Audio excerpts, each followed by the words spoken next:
Délicatessen, délicatessen. Ève Guéra, professeure de lettres, français, latin, grec, reçoit le prix Transfuge du premier roman et le prix Goncourt du premier roman avec son livre Rapatriement, paru en janvier 2024 chez Grasset. Rapatriement, c'est l'histoire d'Annabella, étudiante dans la vingtaine, confrontée à la mort de son père qu'elle n'a pas vu depuis 2 ans et à la question du rapatriement du corps depuis l'Afrique jusqu'en France. Annabella, ou Ève Guéra, avec beaucoup d'humour, d'émotion et de cruauté aussi parfois, nous plonge dans son enfance entre racines abyssales et des racinements perturbants. À qui j'appartiens, qui me possède. Dans une langue absolument explosive, excessive, sautillante, Ève Guéra m'a donné ce que je recherchais, une voix, une sonorité. Le livre rencontre un succès mérité et s'exile dans différents pays avec plusieurs traductions. Elle est notre invitée de ce book club du mois d'août où vous écoutez une émission qui décortique au couteau la littérature et les écrivains. Bienvenue sur Délicatessen, je suis Lolita Sen. Ève Guéra, bonjour. Bonjour, merci beaucoup pour l'invitation. Merci d'être notre invité de ce mois d'août. Nous allons commencer par votre patronyme. Ève Guéra, décontenance. Il ressemble à une antithèse de lui-même. Ève, première femme selon la Bible et le Coran, mère de l'humanité, symbole de la vie, et Guéra pour la guerre, destruction, mort, effondrement des sociétés. Alors, que révèle ce patronyme chez vous? Qu'est-ce qu'il vous inspire? J'ai toujours pensé que mes parents m'avaient appelé F pour me punir parce que F c'est un prénom de très jolie fille et moi j'ai toujours été un peu décalée, un peu c'est un prénom qui est difficile à porter parce que quand on s'appelle Eve, il faut toujours être très belle, très élégante, très délicate. Et Guerra, je l'ai pas choisi, c'est le nom de toute ma famille et surtout c'est un nom qui est très courant dans le nord de l'Italie. Qui appartient plutôt dans la région du Frioul, etc. Je sais pas pourquoi ils ont associé ces deux éléments. C'est vrai que les gens ont tendance à m'appeler Eva Guerra parce qu'il y a les deux sons A qui pourraient résonner. C'est vrai que ça a introduit une tension entre une forme de douceur et de violence, mais peut-être aussi qu'il y a un peu de ça chez moi. Je suis quelqu'un de très doux et en même temps, quand j'écris, je peux faire preuve d'une grande violence.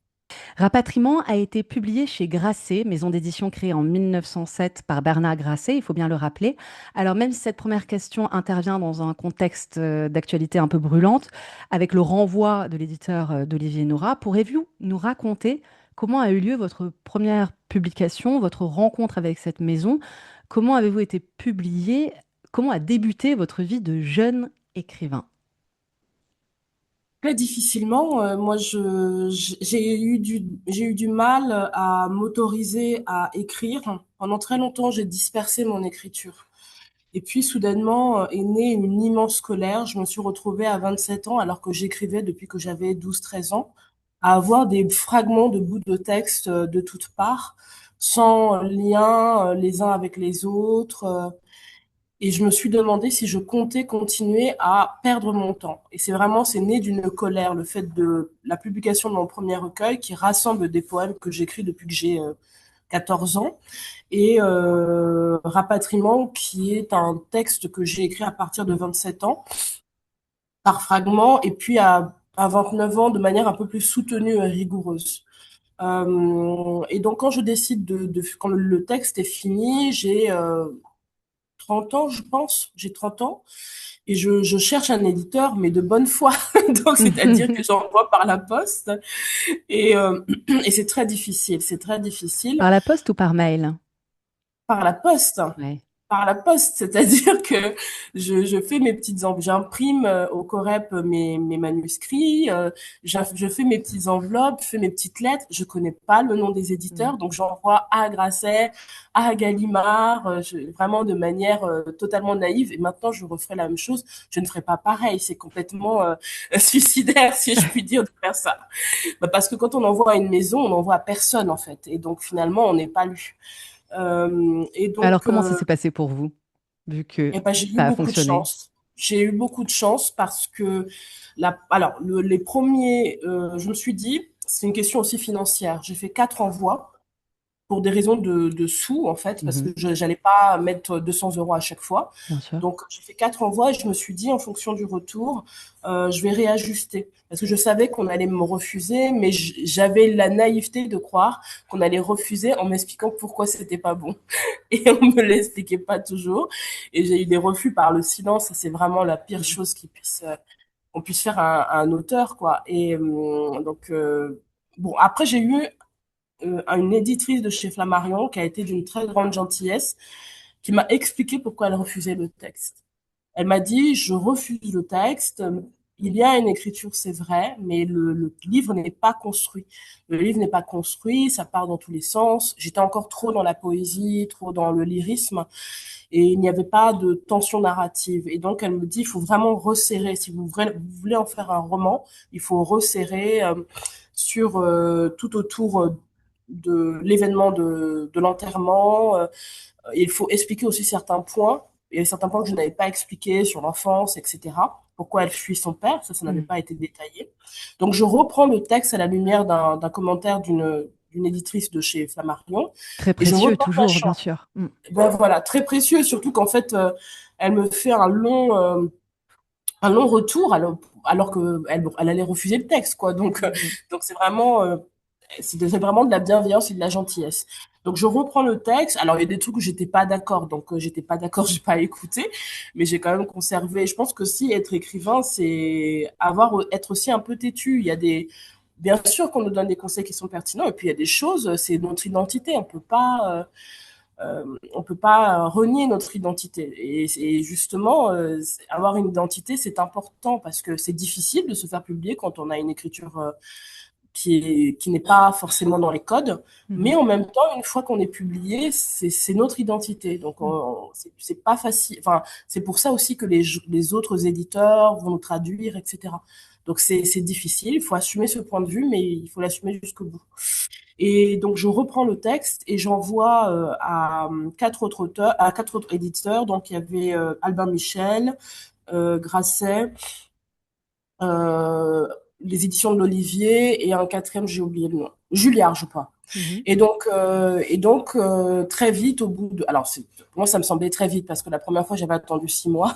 Mais Ah très oui, vite, au bout de 2 mois, j'ai une d'accord. réponse au téléphone de mon éditrice, Madeleine Thompson. Et donc, je découvrirai qu'elle était stagiaire au moment où elle a lu le livre. Et parce que je comprenais pas, en fait, son message. Elle m'appelait, elle me dit, est-ce que vous souhaitez travailler avec moi?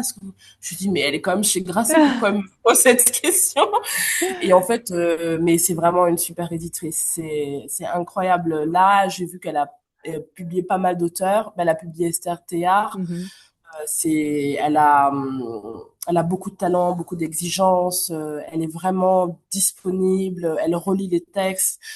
Elle se laisse pas faire aussi hein, par les auteurs, parce que parfois il y a des auteurs qui sont têtus, qui maintiennent leur position, et quand c'est pas le bon axe, elle le dit quoi. Alors, Donc, est-ce qu'elle a commencé son aventure d'éditeur avec votre texte? oui, c'est ça. En Ok, fait, elle était stagiaire et donc, d'après ce que j'ai compris, elle va voir le comité. Elle dit, voilà, j'ai un texte, est-ce que je pourrais vous le faire passer? Et donc, alors moi, il m'avait dit 1 mois d'attente et 3 jours après, j'avais une réponse. En gros, on accepte, mais vous retravaillez. Donc, il y avait encore du travail. Donc, d'accord. il me Et faut un pendant combien de contrat. temps après le texte a été retravaillé avant une publication? Pendant 1 an, et c'était essentiellement parce que je préparais l'agrégation. Donc, comme je préparais l'agrégation, que j'ai raté. Donc, j'étais un peu dans la grecque et en même temps, je révisais, enfin, je revoyais mon texte. Mais je regrette pas d'avoir préparé l'agrégation parce que ça a ajouté une autre dimension à mon écriture. Hmm, Et ce retravail était nécessaire aussi. Voilà. bien Euh, sûr. donc voilà, donc on a retravaillé, on a publié, c'était un petit livre hein, qui allait sortir comme ça en février. C'était pas censé devenir ce que c'est devenu quoi, mais non, mais c'était chouette. Elle a vraiment fait un travail extraordinaire. C'est là qu'on voit l'importance d'un Hmm, éditeur. Et moi, la tribune de Bolloré du 19 avril, elle m'a rendue furieuse quoi. hmm. On remplace pas des écrivains, on remplace pas des éditeurs. Ce sont des gens qui qui s'exercent à une forme de résistance et donc leur don n'est pas une élection en fait, c'est Mm. simplement qu'ils ont tellement travaillé, ils ont tellement choisi la littérature Mm. que, que de toute évidence ils sont faits pour la littérature et on peut pas s'improviser éditeur ni même s'improviser écrivain. Pour moi, écrivain, c'est pas forcément quelqu'un qui est publié, c'est quelqu'un qui travaille tous les jours, c'est Mm. quelqu'un qui a fait le choix de la littérature. Et, et je sais pas pourquoi je vous parle de ça. Non, non, mais continuez, c'est extraordinaire.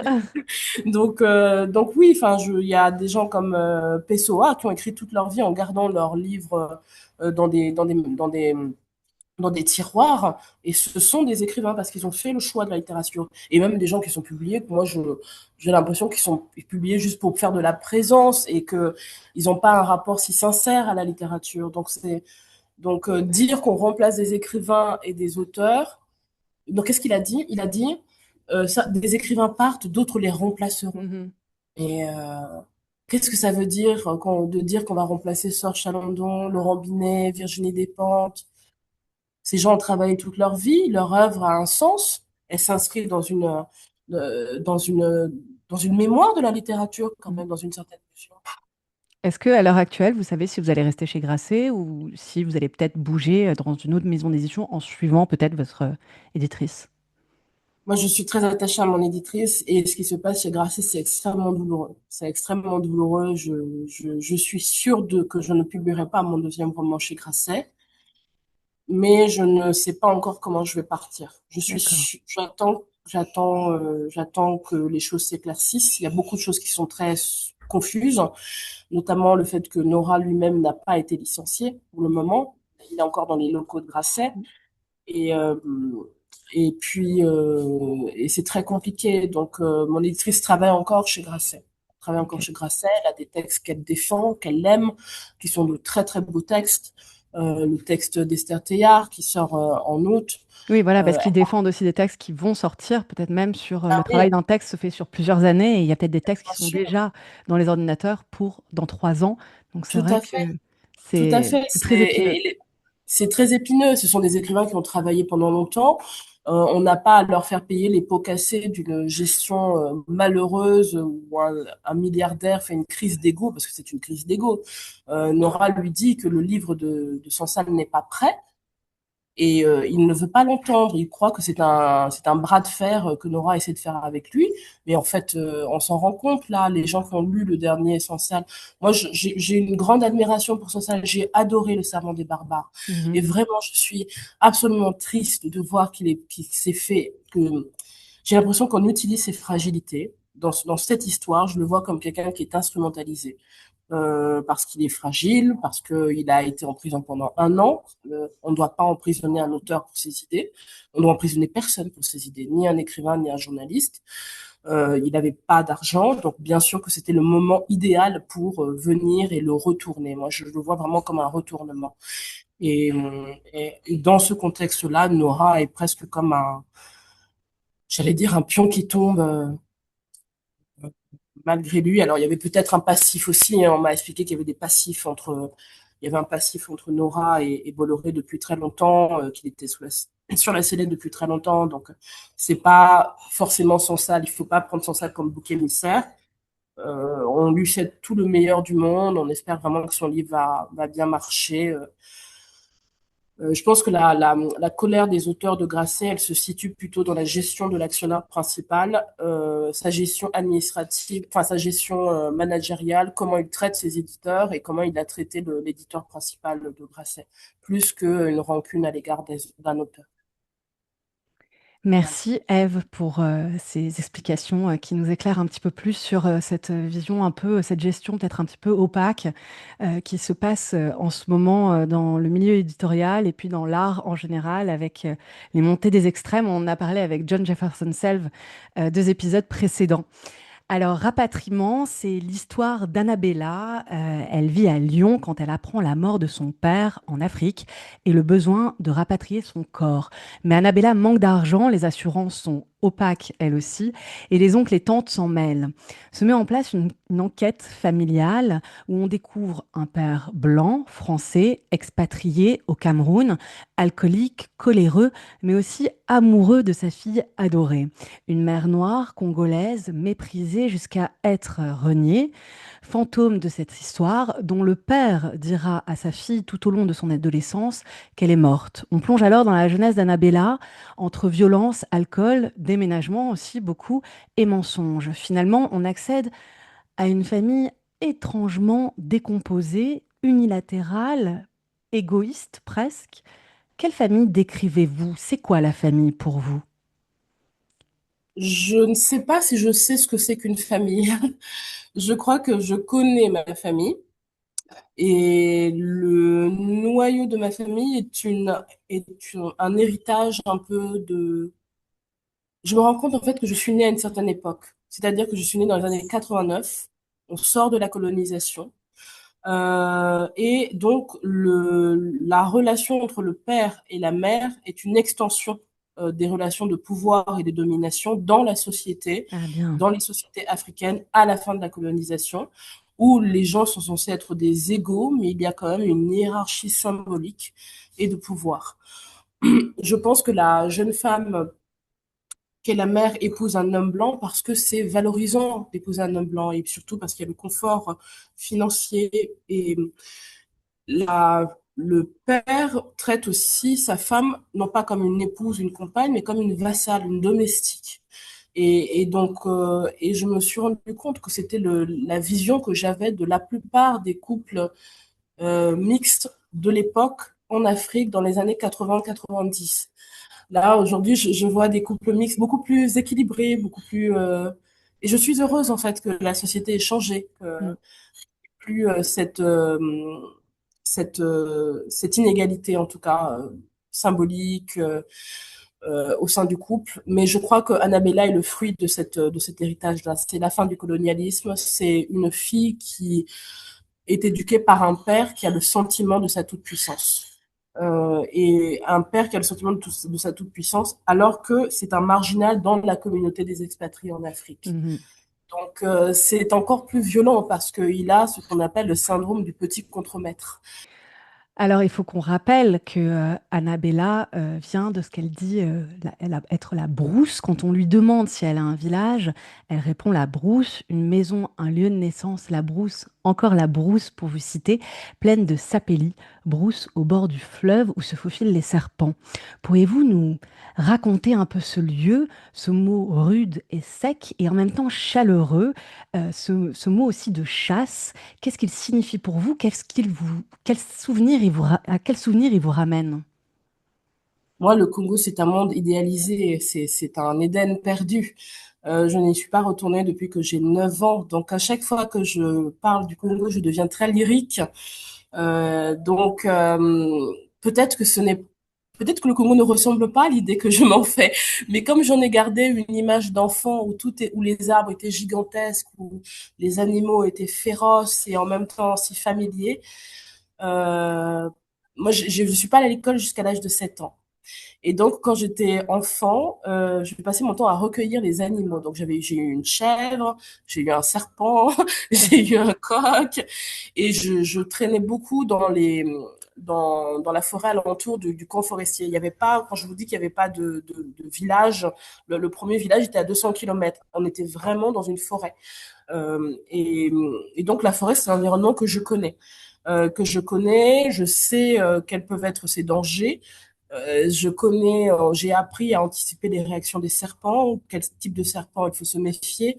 C'est quelque chose qui m'est beaucoup plus familier que la sociabilité avec les hommes, enfin avec les êtres humains. Je sais moins anticiper les êtres humains que les animaux. Donc, c'est un lieu familier, idéalisé et perdu. C'est-à-dire que je ne suis pas retournée dans une forêt depuis très longtemps. Et je pense que si je retournais au Congo, le premier endroit où je voudrais aller, c'est l'endroit où je suis née, donc à Mosenjo, dans le sud du Congo. Est-ce qu'il vous reste Et, des photos de cette époque? ah oui, oui, oui, j'ai une photo de moi au bord d'un fleuve. Alors, il y avait j'étais dans un pneu et qui me servait de bouée, je crois. Et ma mère était à côté. Mais je me suis dit, mes parents sont extrêmement inconscients, quoi. Laisser un enfant au bord d'un fleuve, et quand on connaît les courants qu'il peut y avoir en Afrique, c'est vraiment des fleuves qui sont très puissants, quoi. Enfin, les C'est les rivières et les années fleuves. 80 aussi, hein.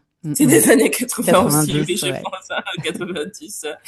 Ouais, ouais, non, j'ai de très beaux souvenirs, et des souvenirs terribles aussi, parce que je me souvenais d'un voisin russe qui avait un énorme python, et qui faisait l'élevage de ces serpents, et qui me paraissait être un être terrifiant, parce on me conseillait de ne pas le fréquenter, de ne pas aller chez lui, parce qu'il avait la réputation de beaucoup aimer les enfants.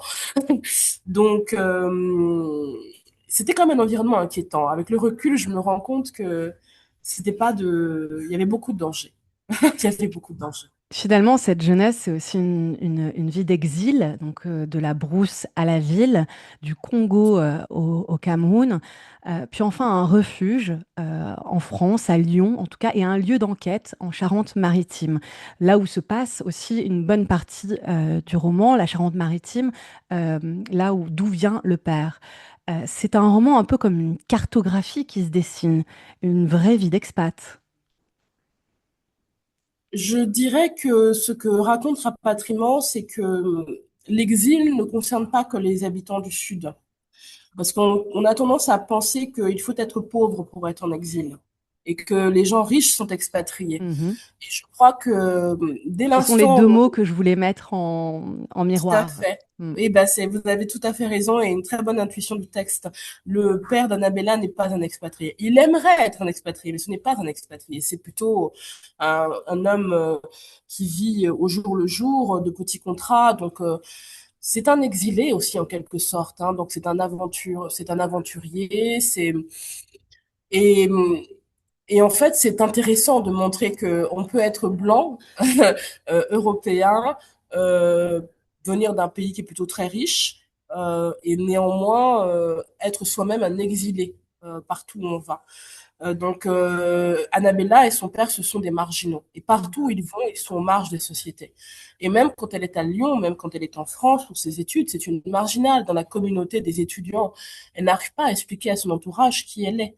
Et je pense qu'elle ne parviendra jamais à expliquer à son entourage qui elle est, parce que c'est difficile d'expliquer le, la singularité de sa famille. Une mère qui a 16 ans, un père qui en a 40, une éducation un peu trouée, où on n'a pas forcément été à l'école. Et comment on a réussi à avoir le bac en n'ayant pas fait la moitié de sa scolarité, c'est un mystère. Mais je pense que oui, c'est aussi ce qui fait sa force, c'est parce qu'elle est marginale que elle peut se réinventer tout le temps. Elle n'a pas d'ancrage, elle n'a pas de certitude, et elle peut tout perdre à tout moment, elle réussira à se réadapter. La scène où elle se met à chercher un nouveau métier, un travail après avoir renoncé à ses études, je pense que ça en dit long sur la capacité de réinvention d'Annabella. Elle avait un parcours tout tracé, c'était celui de devenir professeur de lettres. Elle ne peut plus finir ses études parce qu'elle n'en a pas les moyens. Elle arrête tout, elle va faire caissière, et c'est pas grave. Le père aussi nous donne beaucoup de difficultés à le comprendre, à se faire apprécier surtout. Et pourtant, au fil du livre, se crée un lien indéfectible, relation père-fille, relation perfide, sans faire de mauvais jeu de mots, farouche, mais alors vraiment éternel ce lien. Et pour comprendre ce lien, je voudrais d'ailleurs lire un passage qui se trouve un peu à la fin. Alors je suis désolée, je commence un peu par la fin. J'ai eu vraiment du mal à choisir en fait les morceaux. Il y a tellement de lieux que j'aime dans ce livre. Mais j'ai décidé de commencer par celui-ci, qui est donc le chapitre 9, page 155. Plus que tout au monde, j'étais du parti de mon père contre celui des autres. J'en avais pris la ferme décision au tournant de ma 15e année et je le confirmais à 21 ans en cet avril 2011. Je ne m'enfuirai plus. Puisqu'elle fichait tout le camp, et ma mère la première, je serai celle qui ne le quitte pas. Je serai celle qui reste. Je lui serai solidaire. C'est ma ligne de conduite pour ce printemps. J'avais 21 ans. À chaque coin de rue, dans chaque rond-point, quand nous nous arrêtions pour prendre le pain, pour acheter des cigarettes, dès que nous allumions la radio, l'annonce d'un mariage, celui du prince William et de Kate Middleton, en bruit de fond entre deux morceaux de jazz et la joie du piano s'envolait à travers les vitres comme la voix de Nina Simone avec le bruit du moteur. Je posais mes pieds sur le tableau de bord, les cheveux en pagaille sur la figure, des tornades dévastaient les maisons sur la côte ouest, le danger était loin, et les matins à peine chauds dans leur juste lumière. Je restais au lit, il me portait jusque dans la cuisine. Je laissais ses mains se poser sur mes épaules, en accompagnant mes pas. Nous allions sur le front de mer dans nos imperméables. Nous asseyions aux terrasses des cafés et dans les restaurants de fruits de mer. Deux chaises en plastique, l'une près de l'autre. Sa main dans la mienne et les bouteilles de vin défilant à vive allure. Un verre qu'il dépose sur mes lèvres. C'est le printemps froid, soufflant sur nos joues roses. Je fumais des Marlboro Light, un livre ostensiblement posé au coin de la table. Je faisais l'enfant, je mettais des morceaux de beurre sur le pain en attendant les huîtres. Je remplissais mes joues, je ne mâchais rien, je rôtais. Mon père et son parfum de whisky prenaient mes mains pour les faire taper dans les siennes. Ce midi-là, j'étais bien résolue à demeurer du parti de mon père. J'avais oublié ce passage. Je ne savais plus que j'avais écrit ce passage. Oh waouh, merci beaucoup. Mais oui, Annabella qui a aimé son père Mm. avec toute puissance jusqu'à être du parti de son père contre celui des autres, c'est vraiment très fort. Et qui finit forcément, quand on est dans ce genre de relation, en grandissant par euh, le fuir, par le détester, ce père qui meurt ensuite. Alors je voulais savoir, que signifie pour vous d'écrire sur la mort d'un parent quand on a tant souhaité sa mort aussi? Je me suis souvent posé la question. Et puis, quand je vous disais que l'agrégation m'avait été vraiment d'un grand secours dans l'écriture de mon roman, c'est qu'on était tombé sur une œuvre très difficile, Le temps retrouvé de Proust. Je comprenais pas, j'arrivais pas à lire, j'étais au bout du rouleau. Et il y a un professeur qui nous a dit, mais écoutez le texte, parce que Proust est un auteur musical, il faut l'écouter. Et donc, ce professeur, qui était un excellent professeur, Monsieur Vernet, nous avait vraiment fait aimer Proust. Moi, je suis tombée amoureuse de Proust à ce moment-là. Et surtout, il nous avait donné des textes annexes pour comprendre Proust. Il nous avait expliqué que Proust avait eu du mal à écrire. Et le moment où il s'autorise à écrire, c'est quand sa mère meurt. Alors que sa mère ne rêvait que de ça, le voir écrire. Et, euh, et donc, du coup, et il y a un texte qu'il écrit dans le Figaro au moment où, alors c'est un de ses amis qui tue sa mère, et le texte de Proust qui a été commandé par le patron du Figaro, c'est censé parler du fait divers, et Proust parle de toute autre chose. Et il D'accord. dit qu'on devient écrivain le jour où on tue symboliquement le père. Alors physiquement ou symboliquement le père, en tout cas où on s'affranchit de son autorité. Et je crois qu'il y a un peu de cette construction-là dans Rapatriement. C'est-à-dire que Annabella, pendant très longtemps, ne s'autorise pas à être elle-même, à devenir un individu. Elle joue des rôles. Elle joue le rôle de l'enfant, elle joue le rôle de l'enfant intrépide qui provoque sa mère, qui n'écoute pas sa mère. Elle joue le rôle de la petite fille qui est du côté de son père, de la jeune femme qui est du côté de son père, un peu garçon manqué aussi. Dans l'amour qu'elle a pour son père, il y a presque un rejet de la féminité. Mm. Parce qu'elle aime son père, elle veut presque devenir un garçon. Il y a plein de scènes où on explique qu'elle se coupe les cheveux, qu'elle ne se met pas du vernis sur les ongles, etc., etc. Et au moment où son père, où elle s'éloigne de son père, où elle le tue symboliquement, parce qu'elle le tue par les mots, elle dit assez proche que son père est mort, elle devient elle-même. Mais c'est une identité qui est fragile. Sa véritable identité se réaffirme au moment total de la mort du père. Parce que du coup, elle fait l'autopsie de son enfance et elle peut comprendre qui elle a été et pourquoi elle est devenue ce qu'elle est. Pourquoi elle est devenue cette personne qui réinvente la réalité, pourquoi elle est devenue cette personne qui préfère la littérature à la vie, qui Mm. préfère la fiction à la vie, parce qu'en fait, la vie dans laquelle elle a grandi était trop chaotique, trop désordonnée. Et ce qui donne de l'ordre et de l'organisation, c'est la littérature, c'est tout ce qu'on peut maîtriser par la réflexion. Et donc, elle devient un être de réflexion. Il y a une scène où elle est dans une librairie, où elle choisit des livres, et on voit qu'elle est presque dans une démonstration de sa toute-puissance intellectuelle. un peu comme on peut être quand on est étudiant et qu'on apprend des choses et qu'on est très fier d'avoir appris des choses. On est un peu dans une forme d'ego de la littérature. Et je voulais un peu rendre ça, parce que j'ai été un peu ce genre d'étudiante très prétentieuse. Et je crois qu'en fait, c'est un livre qui est presque un roman d'initiation. Parce qu'il y a une progression du personnage. Et Il y a cette une progression. position un peu prétentieuse, comme vous dites, est-ce que c'est pas pour se protéger finalement de tout ce qu'on a vécu avant ça et essayer de donner une image bien plus sublimée? Ah bah c'est exactement ça, elle se réinvente et de la plus belle façon. C'est-à-dire qu'il est préférable de dire qu'on est un écrivain alors qu'on n'écrit pas que de dire qu'on est une jeune fille marginale et brisée.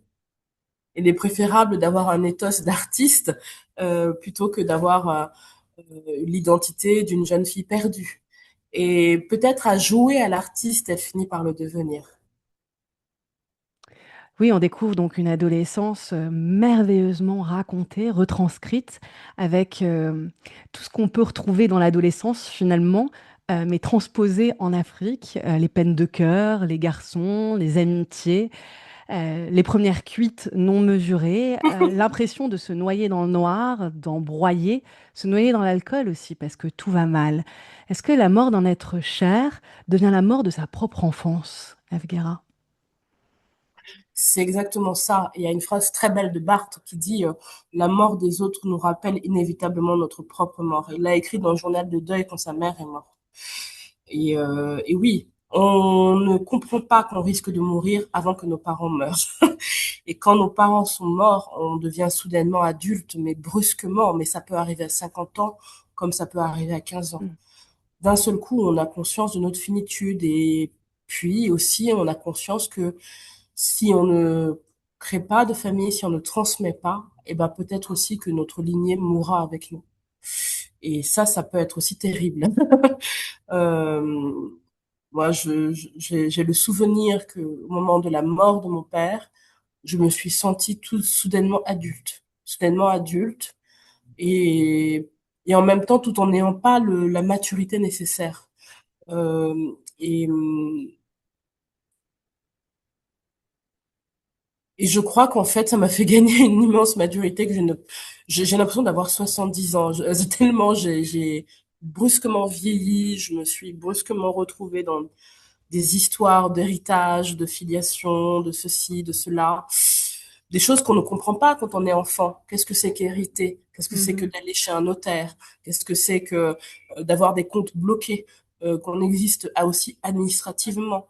Maintenant, j'en ai tellement conscience que j'ai une assurance décès. Donc, alors que j'ai la trentaine, quand je devrais pas me soucier de ce genre de choses. Mais Mais d'ailleurs, où est la mère? Parce que cette mère, figure fantôme, figure déchirée, on a un petit peu l'impression en fait qu'Annabella est vraiment seule avec son père, qu'il n'y a pas de frères et sœurs, qu'il n'y a pas d'autres familles. On découvre une famille ensuite, les oncles, les tantes, des amis, puis au fur et à mesure des emails échangés. Mais il y a toujours cette figure fantôme, la mère, déchirée parce que le père en fait, en dit, quand il dit qu'il l'a trouvée sur le bord de la route, pieds nus, il la dénigre, elle n'est presque rien du tout, une petite villageoise lavée, sortie de la misère par cet homme. Pourtant, cette mère est décrite par Annabelle depuis son propre souvenir à elle. Et avant d'en parler, je voudrais lire un petit passage, page 73. Là, c'est euh, parfois difficile de vous lire à voix haute parce que dans ces passages, on est entre les pensées d'Annabella, les dialogues et l'action. Donc, je vais essayer d'honorer le plus possible cet extrait, d'accord? C'était en 1997, alors que j'avais 7 ans, du temps où maman existait encore, que nous n'avions pas encore quitté la brousse et le Congo. L'odeur du pain, partout dans le couloir, passait à travers les murs. Sa robe blanche, puis bleue, de longues tresses avec les draps comme sa peau, recouvrait tous les touperons, criait, les talons si hauts qu'on aurait dit des perches, les ongles rouges et pointus, comme des aiguilles, traînait le soleil, jetait ses bras. Maman, les bras autour de mon cou comme des cordes. Maman, la peau zeste de mandarine. Maman dans la cuisine, penchée sur la table. Et puis maman qui court. Ce que tu ne veux pas comprendre, ce que tu ne veux jamais entendre, Annabella, ma chérie, sa voix d'enfance, le visage maquillé de cils bleus, corps frêle, sa voix d'enfance, et les éclaboussures de fruits sur la peau. Annabella, Ce que tu ne veux jamais savoir, c'est que tu dois ranger tes affaires, d'accord? Oui, maman, d'accord. Courait après ma grosse tête et mes mains, les jouets éparpillés dans la chambre ou amarrés à la touffe du chien, se faufilant entre les jambes. Anna, de maman qui? Si tu fais pas ce que je te dis, je vais te punir, ok? Tourner autour de mon corps, tourner autour de mes mains, et Noël au-dessus du sapin, la grosse étoile, maman et le sapin de plastique ramassé à la boutique, au-dessus du monde rôdé entre les paquets ouverts. Annabella, je te parle! Et les amis dans le salon, whisky et cigares à la main.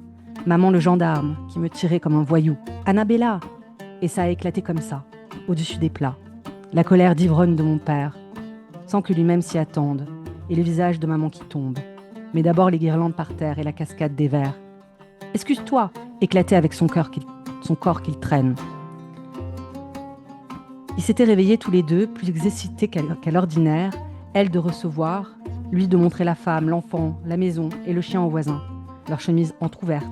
Expat benonnant, transpirant la bière chaude et le vin d'exportation, rebut de toutes les nations, italiens, espagnols, français, yougoslaves, russes, fuyant une condamnation ou un chagrin d'amour, exilés de leur famille comme de leur patrie, venus en Afrique pour trouver un autre salut, une place dans une entreprise ou pour vivre librement leur perversion, les femmes à leurs bras de plus en plus jeunes.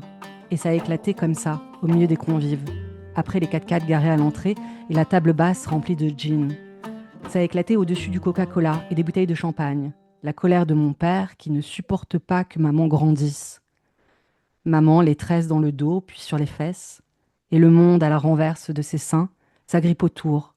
Maman, le cœur petit, mais rond, traverse le tissu, heurte les épaules, les jambes écartées parfois quand elle s'assit, laisse tomber sa robe jusqu'au bras de petit garçon suspendu à sa gorge. Maman le soutient-gorge rouge. Maman, ses 19 ans, est déjà si vieille de maquillage. Maman, le front rebondi.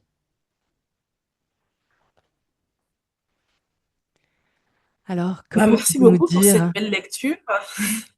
que pourriez-vous nous dire sur cette mère disparue, cette mère très jeune, chassée, en fait, par l'homme blanc? Euh, je crois que il y a d'abord euh, dans la figure de la mère, toujours dans mon écriture, un investissement poétique. Pour moi, c'est le lieu du rêve et c'est le lieu de la beauté, et donc de l'idéalisation et donc le lieu du lyrisme. Quand je parle du père, je suis moins lyrique que quand je parle de la mère. Le personnage de la mère est un peu absent du texte. En dehors de ces descriptions où on la voit Une sorte avec de sa fille, flashback. des flashbacks, mais elle est absente du texte, elle n'est pas là lors de la mort du père, tout simplement parce que le père l'a mis à l'écart. Le père l'a mis à l'écart et le père a tout fait pour organiser son départ. Et en tout cas, quand elle décide de le quitter, c'est un homme qui est un homme misogyne. Donc, si une femme n'a plus de fonction sociale ou de fonction, j'allais dire, presque primaire pour lui, c'est-à-dire s'occuper de sa fille, s'occuper de la maison, une femme n'existe plus pour lui. Donc, elle part, elle doit partir. Et de fait, Annabella aussi reproduit cette violence. Si la mère ne peut plus être une mère, c'est-à-dire si elle ne peut plus gérer le foyer, si elle décide de vivre sa vie, elle n'existe plus pour elle. Et il y a une scène qui est vraiment... j'ai hésité à l'enlever parce que je l'ai trouvée très violente. Quand elle dit à sa mère revient la voir. Sa mère lui dit qu'elle reviendra plus tard pour la revoir. Et Annabella n'est pas contente du délai parce elle dit que c'est dans un an, ce sera dans un an. Et Annabella lui répond, mais vraiment très violemment, qu'elle n'a pas besoin de connaître des gens comme elle et qu'elle pourrait rester où elle est. Et elle finit même par lui demander si sa mère est bête, si elle est bête ou si elle fait exprès.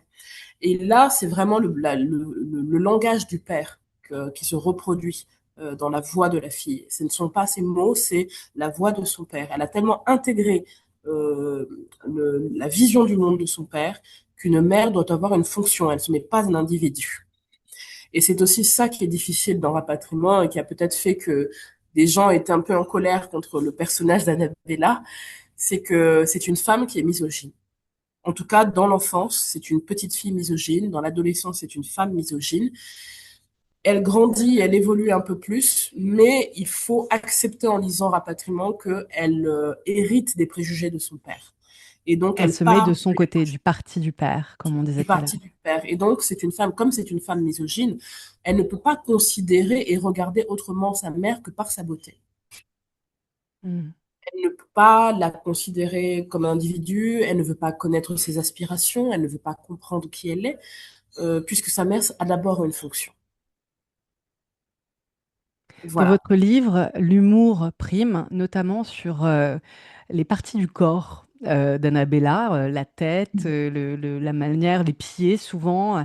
Voilà, on a vraiment un patchwork comme ça, très détaillé et très marrant de son corps.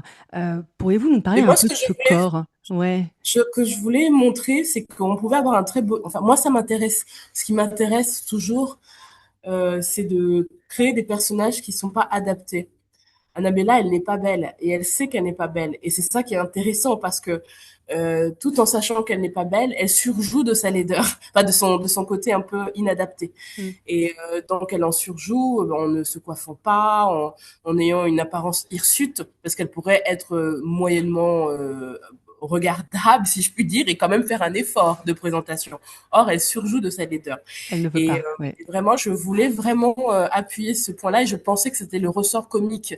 Je voulais créer un personnage burlesque parce que le texte est tellement tragique avec la mort de ce père violent. Il fallait qu'il y ait un peu d'humour avec cette chevelure qu'elle n'arrive pas à dresser, ses pieds qui sont gigantesques pour une femme. Et, voilà, j'ai fait reposer l'humour un peu sur le corps d'Annabella et ça m'a beaucoup plu. Et je trouve toujours intéressant en fait qu'on ait des personnages de femmes qui ne soient Mm. pas forcément très belles, parce que dans la littérature, les femmes sont toujours très belles. Ou alors ce sont des tantes, ou alors des maquerelles. Mais généralement, le personnage principal dans un roman est rarement laid, si c'est une femme. Donc le corps prend beaucoup d'importance, prend beaucoup de place dans votre livre, mais il y a aussi donc la littérature. Vous expliquez que vous découvrez finalement ce lieu avec Les Fleurs du Mal de Baudelaire et particulièrement Harmonie du soir. Est-ce que vous pouvez nous en dire un peu plus? Baudelaire, c'est une histoire qui remonte à l'adolescence. Je traînais au CDI quand j'avais 14 ans et je voulais simplement être au calme, mais le professeur du CDI m'avait invité à vivement apprendre un livre si j'étais au CDI et de ne pas rester les bras croisés dans la salle. Et donc, je choisis de prendre un livre, mais vraiment le plus petit, le plus proche. Je me dis, ah bah c'est petit, les fleurs du mal, c'est joli, voilà, je regarde et j'ouvre vraiment, je t'assure que c'est vrai, j'ouvre vraiment au milieu alors je vois que c'est des poèmes, j'ouvre un peu au hasard et je tombe sur ce poème-là et je suis hypnotisée. Et avec le recul, moi-même en devenant professeur, je me rends compte que chaque fois que je le fais lire aux élèves, ce texte est tellement fort dans sa construction parce qu'il y a des vers, tu sais, qui se répètent. Mm. Et donc, il y a un côté presque d'ensorcellement quand on lit le texte. Il y a un côté très musical et très onirique. C'est la description d'un crépuscule. Mais la description d'un crépuscule qui est décrit avec des termes qui vraiment ne peuvent que toucher les adolescents. Et le soleil s'est noyé dans son sang qui se fige. Là, c'est vraiment des images que les adolescents très gothiques et mélancoliques vont toujours aimer. Et donc, c'est vraiment un poème qui m'a bouleversée, quoi, qui a été un choc esthétique pour moi, un choc. J'ai eu l'impression, en lisant ce poème, avec le recul, maintenant que je revois la scène et que j'y repense, je finis par comprendre comment fonctionne ma mémoire et quel rapport j'ai aux mots. C'est-à-dire que pour moi, les mots sont d'abord du son avant d'être du sens. Et c'est ce que ce poème a révélé en moi. C'est-à-dire que je perçois d'abord les mots comme une texture sonore avant qu'ils soient investis de sens pour moi. Et ce poème est vraiment, c'est une procession, il est liturgique, il y a un côté presque de chant, avec ces vers qui se répètent et cette architecture sonore, tout est fait en fait pour que le lecteur soit complètement captivé, quoi. Et, et donc, j'ai beaucoup aimé ce poème quand j'avais 14 ans. Et du coup, j'ai pris le livre, je l'ai emprunté. Et j'ai eu une punition parce que je ne voulais pas rendre le livre au CDI. J'ai été collée parce que j'avais gardé le livre 2 mois, alors que je ne pouvais pas le garder au-delà de, je sais plus, c'était 2 semaines. et, et je dormais avec les fleurs du mal. J'ai encore mon exemplaire.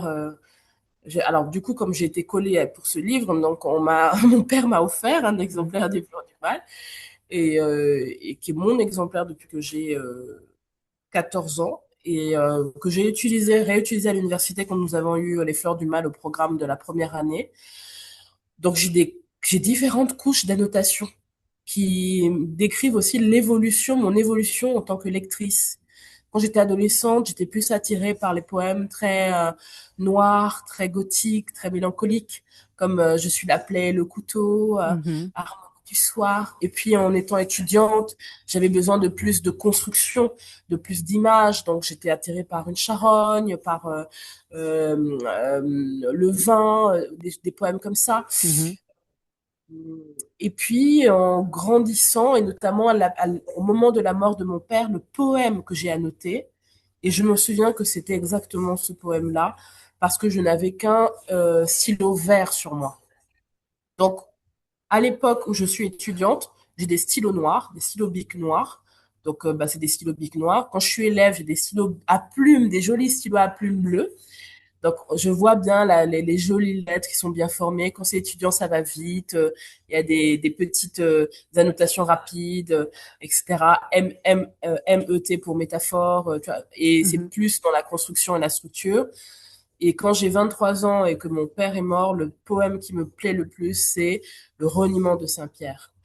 Euh, Saint-Pierre a renié le Christ, mais il y a un vers qui est très fort. Saint-Pierre a renié le Christ et il a une raison, quelque chose comme ça. Je me souviens plus exactement, mais ce poème, il est vraiment violent et, et je pense qu'il ne peut être écrit que du point de vue de quelqu'un qui a profondément aimé Dieu et qui a été déçu. Euh, Et t'es déçu par Dieu, donc? Je pense que parce qu'il y a des litanies à Satan dans Les Fleurs du Mal. Oui. C'est pour ça aussi qu'il a eu un procès, entre autres, Mm. outre les poèmes saphiques, outre, outre le corps de la femme qui est comparé à un cadavre qui se décompose. Il y a des litanies à Satan dans Les Fleurs du Mal. Et c'est pour ça que beaucoup de gothiques aiment beaucoup Baudelaire aussi. À Baudelaire. Mm. Mais, mais je crois que oui, c'est ça. Dans Les Fleurs du Mal, il y a une tension de l'idéal vers une forme de fin de l'idéal, Mm. de presque une déchéance du sujet lyrique. Il y a une idée très grande de la beauté, de l'art, de l'amour, même avec les phares.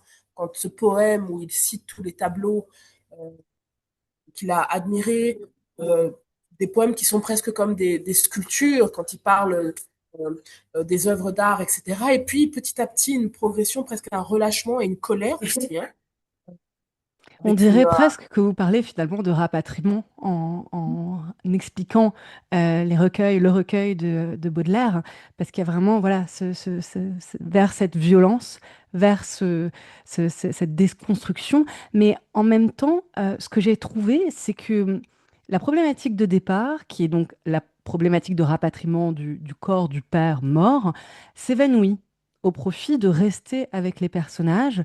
Et moi, j'ai ressenti, j'ai eu cette sensation de je ne veux plus que le père meure, je ne veux plus que la fille parte, je ne veux plus que tout ça se passe, je veux rester finalement avec cette famille, je veux un retour de la mère. On a presque envie de quelque chose de très floral, de très ouverture positive. On veut cette douceur. On touche à l'hommage en fait. Il y a quelque chose de très exaltant dans la fin du livre et dans ce cocon que finalement vous formez. je crois que je ne voulais pas écrire un livre de colère. Je voulais vraiment que ce soit. J'ai mis du temps à écrire Rapatriement parce que à l'origine, les premiers passages de Rapatriement, c'est un texte qui est très violent, que j'ai mis dans le recueil de poésie. Et le texte dit en substance, je ne fleuris pas la tombe de mon père, j'ai fui, etc. Et à la fin du texte, il y a une immense colère, presque une rage contre le père. Et je ne voulais pas que Rapatriement ressemble à ça. Donc j'ai enlevé, j'ai écarté. Et je crois que Rapatriement invite à considérer les individus dans leur complexité. Considérer ce père dans sa complexité. C'est un père certes violent, mais avant d'être un homme violent, ça a été surtout un un enfant qui a eu un père violent. Mhm. Et donc, il y a une transmission de la violence. Annabella n'est pas simplement quelqu'un qui méprise sa mère, elle a appris à mépriser les femmes parce que c'est l'éducation qu'a reçue son père. Donc c'est une violence transgénérationnelle. Et en même temps, ce sont des individus qui sont, je crois, je l'espère, profondément attachants. C'est-à-dire que le père aime sincèrement sa fille. Quoi qu'il ait des préjugés sexistes, quoi qu'il ait des préjugés raciaux même, quand il veut donner le meilleur pour sa fille, comme éducation, comme parcours, il le fait vraiment de bon cœur. La scène où ils sont dans la librairie, il lui achète presque 80 € de livres. Moi, c'est, avec le recul, c'est vraiment une scène qui s'est passée et je me suis rendu compte que j'avais eu un père vraiment qui m'aimait, quoi, qui me Mhm. donnait même au-delà de ses moyens pour que je Mhm. puisse avoir la vie dont je rêve. On va maintenant parler un tout petit peu de cette citation de Sophocle euh, que vous mettez en épigraphe et qui m'a vraiment interpellée. Puisses-tu ne jamais savoir qui tu es? Pourquoi? Oui, et ben dans les tragédies, dans les mythes, généralement, on a un héros qui s'aveugle. On a un héros qui a une certaine idée de lui-même et finalement le destin finit par lui montrer autre chose. C'est toute l'histoire d'Oedipe. Oedipe fuit Corinthe en allant vers Thèbes, pensant échapper à la prédiction qui lui a été faite, à savoir qu'il tuera son père et Mhm. épousera sa mère. Or, il court justement vers ce destin qu'il pensait fuir. Annabella n'est pas vraiment une Oedipe. Annabella, c'est une Antigone. Mhm. C'est-à-dire qu'elle est habitée par un idéal. Et, et surtout, en fait, elle défend les siens contre tout. C'est-à-dire, même si les membres de sa famille ont tort, elle va défendre son père contre tout. Mais Antigone, c'est quelqu'un qui s'aveugle sur ses capacités. C'est-à-dire que Antigone, c'est une petite, c'est pas la fille la plus aimée de la fratrie, c'est la Mhm. petite maigrichonne, euh, Têtu. têtue, on l'appelle la noiraude parce qu'elle a la peau un peu plus pâle et ce n'est pas un critère de beauté dans l'Antiquité. Mhm. Elle est moins avenante que Ismène. C'est surtout une femme. Hein. Dans l'Antiquité, une femme n'a pas de rôle Mhm. politique. Mhm. Donc, que veut cette petite Antigone et pour qu'est-ce qui lui prend à aller parler à son oncle Créon et à essayer de braver l'autorité de Créon Mhm. pour faire entendre sa voix? Eh ben, c'est justement le courage des faibles. Et je crois que Antigone, elle a le courage des faibles. Et j'ai voulu qu'Annabella ait un peu le courage d'une personne faible. Et si on pense un peu à Antigone quand on lit Rapatriement, et ben, ça veut dire que j'ai atteint mon objectif. Que le Moi, j'ai pari pas est pensé à gagné. Baudelaire, mais Baudelaire est tellement un auteur qui m'obsède que je relis tout le temps que, bien sûr, il imprègne inévitablement mon travail, mais moi, j'ai arrêté la poésie parce que je considérais que je n'avais pas assez de talent pour être poète. Et ça a toujours été une immense tristesse pour moi de ne pas avoir le talent nécessaire pour être poète. Mais j'ai une grande admiration pour les poètes. Mais Donc, d'ailleurs, donc, dernière question sur l'écriture, vos premiers souvenirs d'écriture, parce que vous parliez de poésie pour la lecture, et puis que vous avez quand même publié un recueil aussi de poésie. Quels sont vos premiers souvenirs d'écriture? Est-ce que c'est lié à cette poésie ou est-ce que c'est autre chose, un carnet secret, des lettres à des amis ou autre chose? Quel j'ai est pas votre premier lien le premier lien à à l'écriture, je l'écriture? me souviens, j'ai 10 ans, je viens d'arriver au Gabon et je suis une enfant mutique. Je ne parle pas parce qu'on a traversé le pays pendant des mois à pied avec ma mère pour passer la frontière. Mon père nous attendait de l'autre côté. Et quand je revois mon père, je ne le reconnais pas parce que ça fait 2 ans que je ne l'ai pas vu. Et pendant 2 ans, la est venue progressivement jusqu'à en fait, c'était d'abord dans des petites régions, puis après il y a eu des coupures d'électricité, puis après il y a eu des routes barrées, et ça a été progressivement une montée vers l'horreur. Et au moment où on part, en 99, on est au summum de, de tout ce qu'on peut imaginer dans une guerre civile. Et donc je suis une enfant traumatisée, mutique. Nous avons attendu pendant des jours près d'un poste frontière pour pouvoir traverser. Euh, je n'avais pas de passeport renouvelé, donc je ne pouvais pas faire valoir mon droit à passer une frontière parce que j'étais française ou quoi que ce soit. J'étais une réfugiée comme les autres. Mhm. Et donc on traverse la frontière, mon père nous attend et je ne parle pas, mais pendant des jours et des jours. Et donc on décide d'aller m'inscrire à l'école et il y avait un maître à ce moment-là, vraiment un professeur remarquable. Et c'est peut-être pour ça aussi que je suis devenue professeur, euh, qui décide de me laisser dans mon coin faire ce que je veux avec un cahier. Fais ce que tu veux, écris, dessine. J'écris des petits poèmes. Alors je faisais beaucoup de fautes. Je Oui. faisais beaucoup de fautes parce que je ne savais pas écrire. J'avais pas été à l'école pendant un an. Les 2 années où j'ai été à l'école, de mes 7 ans à mes 8 ans, ça a été ponctué par des arrêts à cause de la guerre. Donc j'écris des petits bouts par-ci, des petits bouts par-là, et puis il me donne des petits poèmes à lire, des petites choses à lire. Et petit à petit, les premiers textes que j'écris, c'est sur les jeux que l'on a quand on est enfant, mes jeux avec mes camarades avant la Mhm. guerre. Et le moment où la guerre commence, le moment où on comprend que la guerre a commencé, où on doit fuir, on se met à courir. Et donc mes premiers poèmes, si je puis dire, parlent de jeux et de guerre. Donc, Incroyable. Les frères et sœurs Brontë, c'était pareil. Les premiers écrits, c'était sur leurs jeux qui retranscrivaient en fait en petites fables ou en petits. Mais c'était aussi le jeu. oui, tout à fait. Voilà. Donc finalement, les enfants écrivent toujours sur ce qui. Non, et donc voilà, j'ai commencé à écrire et j'ai pendant tout mon collège, j'écrivais sur des coins de. Alors je détestais les mathématiques, donc mon cahier de mathématiques, il n'y avait pas la leçon, il y avait toujours des petits poèmes, des petits dessins. Donc j'ai écrit surtout en cours, dans des petits poèmes, et puis après adolescente, j'avais un Skyblog, je crois, un truc comme ça. Où je mettais des poèmes, des petits poèmes. Et puis un jour, un professeur a organisé un concours de poésie pour le Printemps des poètes, qui est un événement où les élèves peuvent participer, envoyer des poèmes. Et là, vraiment sérieusement, je me suis mis dans la peau de quelqu'un qui allait rendre un poème pour un concours. Et là, c'est devenu un peu plus sérieux pour moi. Et puis, à 19 ans,